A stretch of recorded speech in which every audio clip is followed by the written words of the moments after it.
Mga tagumpay ng pamahalaan sa iba't ibang larangan tampok sa isasagawang exhibit ng iba't ibang ahensya ng gobyerno sa Mandaluyong City. Narito ang report ng aking kasamang si George Mandola.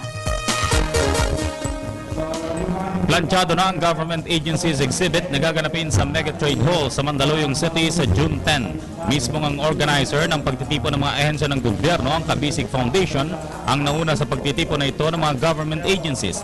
Sabi ni Chairman Daniel Guillen ng Kabisig, isang private organization, may pagyayabang ang ginagawa ng mga iba't ibang ahensya ng gobyerno sa exhibit na ito at masalungat ang maling paniniwala ng marami na puro korupsyon ang umiiral sa mga ito. Naniniwala din anya ang Kabisig na sa pagtatapos ng termino ng Pangulong Aquino, malinis ng gobyerno sa korupsyon. With the president that we have, I'm sure by 2016, kalahati o mabawasan man lang ng kalahati yung mga anomalya sa gobyerno o halos kung mawala ay ating dasal yun.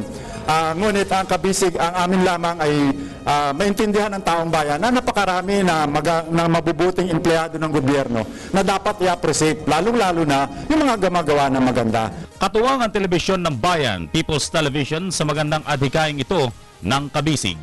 Para sa telebisyon ng bayan, George Bandola.